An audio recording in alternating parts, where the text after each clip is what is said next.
The New Orleans riot was a representation of the white majority's refusal to accept the liberation of the black population.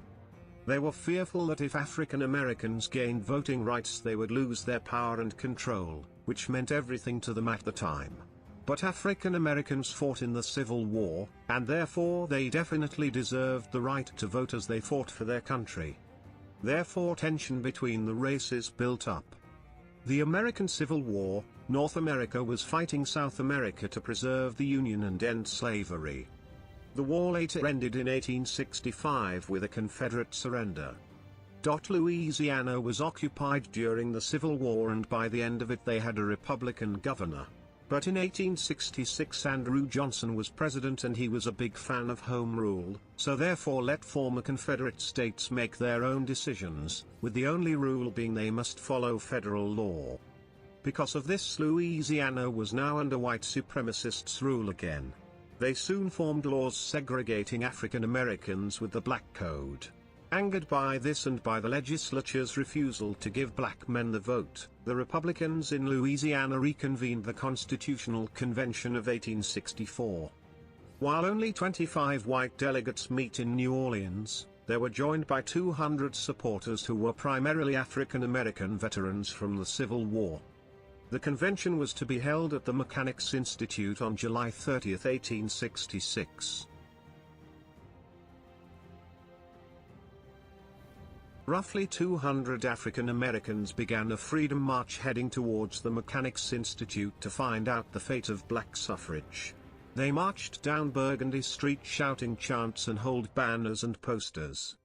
As they went, they were met by crowds of white people shouting racial slurs at them and cursing.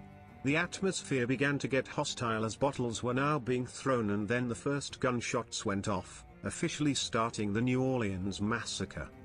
Ex-Confederate leaders of New Orleans got together police to attempt to arrest the delegates at the convention. They believed it would be fast and easy to arrest everyone, but were mistaken. As they approached the freedom marchers, all hell broke loose as they ran at them, clearly outnumbering the marchers. They began to kill.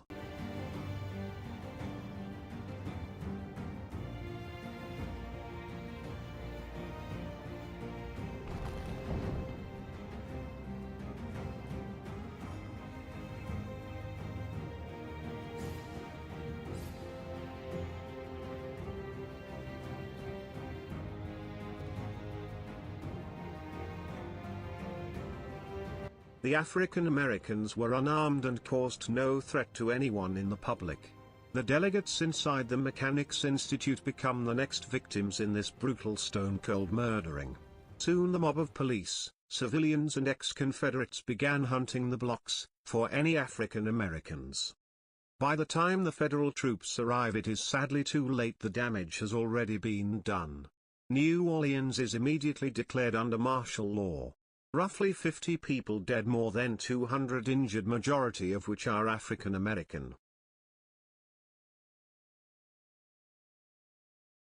After the brutal massacre, not even one police, civilian or ex-Confederates was arrested for the killing of over 50 people. The repercussions from this violence stretched far beyond New Orleans. The Northerners, angry over the mistreatment, helped the Republicans to take control. African Americans were given their rights to vote with the 15th Amendment. The mayor of New Orleans and others involved were removed from office for their partake in the massacre. Straightaway anti-black violence erupts all over the South, with more riots and violence. This riot was the first of 5 to break out in Louisiana. Despite the writing in the 15th Amendment granting them to vote in 1874, when the White League Louisiana's KKK overthrew the Republican police in the Battle of Liberty Place, mistreating African Americans once again. A few years later, due to ongoing mistreatment of black people, a mixed group of people made a case on equal rights and took it to Supreme Court in 1896, but unfortunately lost because of one white man's appeal.